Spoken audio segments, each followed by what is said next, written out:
Hey, welcome back to our humble little homestead, everyone. Today is the second installment of a series of videos in which we're testing out the Toro Titan 60-inch with the Myride system. Now remember, full disclosure, we've partnered with Toro financially on this video. But that doesn't mean I've let them off the hook.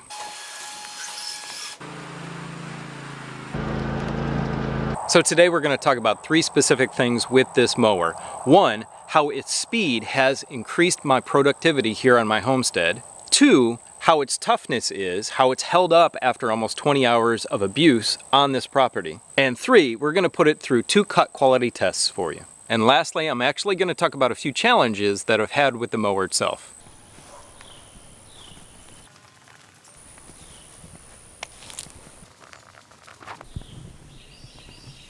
So we've used the mower for a few months now, and it has performed exceptionally well.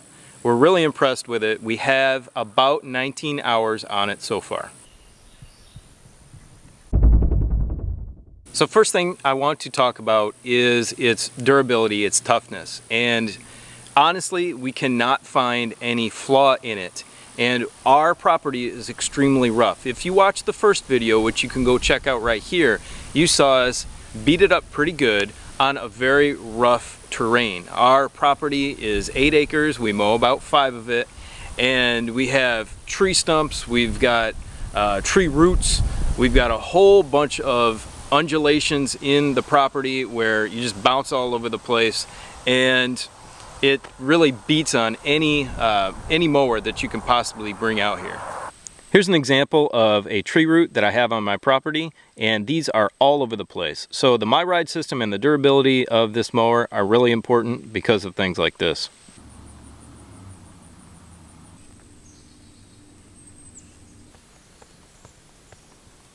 Now I've had 3 different mowers here on this property.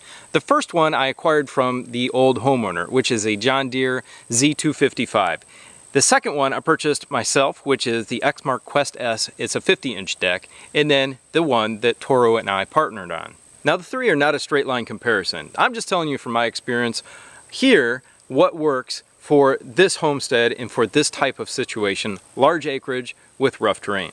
Now of course that John Deere was, honestly, it was junk. It didn't last more than 90 hours.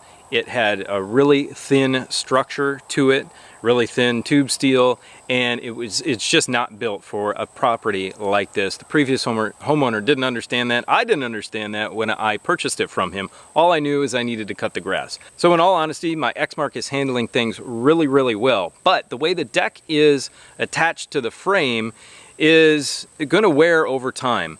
And also the way the casters are attached to the deck. It might not be for quite a property like this. I may need to upgrade that one to something more like this. And there's 2 reasons why. Here's the first. It's the way the caster is attached to the deck. It is attached by pieces of steel, these steel brackets on both sides of the wheel. Not many decks in the industry at this price point have this feature. It also is attached, and I pointed this out in my first video, by chain at 4 points on the frame. That makes for an incredibly stable deck system that can handle the type of rough terrain that we have. For a comparison, here's my Exmark. You can see that the steel is quite a bit thinner here, and it only is attached by 1 bracket on all the casters. So the Exmark is attached to the frame in 3 different points. Now this is 1,000 times beefier than that John Deere, but I'm worried about this wearing out over time. This 3rd attachment point here. Obviously, it's a big difference between this one and the Toro. So this mower here is incredibly fast, and it cuts very fast without any loss to the quality of the cut.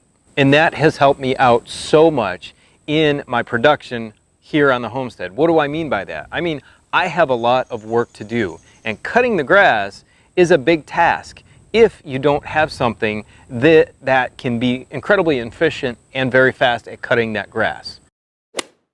So the original Z255 that I had cut this property in about 4 hours. It took me a long time. It was a lot of time out of my day, and in the summertime, or the springtime actually, when it rains a lot, and I need to cut it twice a week, and that just took up so much of my time. It was kind of ridiculous. The Exmark that I own cut that time in half, so it took me about 2 hours to cut 5 acres. This mower, I can mow 5 acres on our property in an hour and 20 minutes. That is unbelievable. That saves me so much time for other projects. So, if you have a lot going on a big property, if you have a lot of things to take care of, and mowing grass is something that takes up a lot of time, I recommend this because it will cut your time in half, in quarters, whatever it is. It's fast, it does a great job at cutting at a really high speed. It's beautiful. Now let's talk about a couple things that are a challenge with this mower. Behind me is indicative of what our property offers in terms of grade and undulations in the landscape. This right here is an area that kind of dips down in a V shape, and I'm not a professional, a lawn care professional. I don't exactly know how to perfectly cut a lawn to avoid certain issues like this, which is a scalp. The deck on the Toro is 60-inch, like I said, and it is scalped in certain areas. Now I have it set at 3 3/4 inches.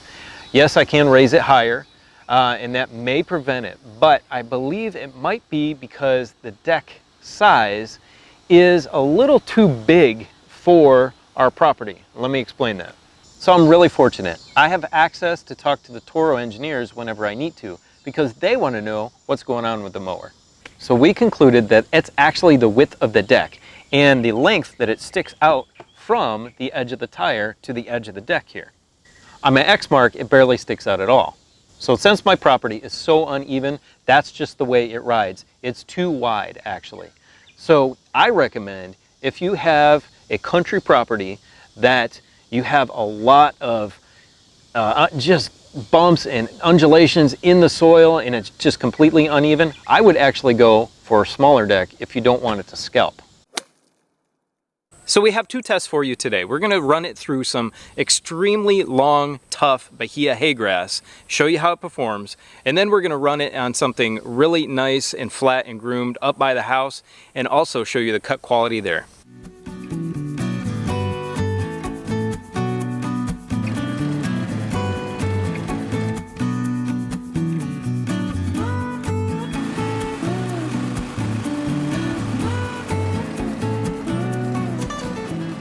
So as you can see, there's absolutely no striping. It's a very clean, even cut.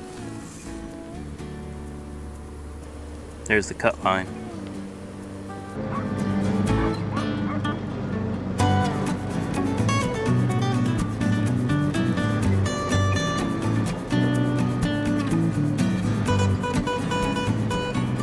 So you can see this Toro did a really respectable job. Now, this test is not something I'd normally do to the mower. This is incredibly long, incredibly tough Bahia hay grass. It can handle it. It'll wear out the mower quicker, of course, but it will do that job. It struggled and bogged down just one time, and you can see it did stripe right there pretty bad. That's some incredibly tough stuff right over there and right in front of me here.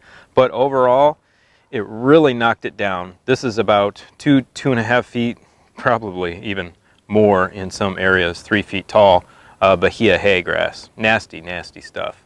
If you have any questions about this mower, please leave me a comment in the comment section below. Now I want you to click this video right here, which shows our initial testing and feature review for this mower. Have a great day. We'll see you next week on the next video. Bye.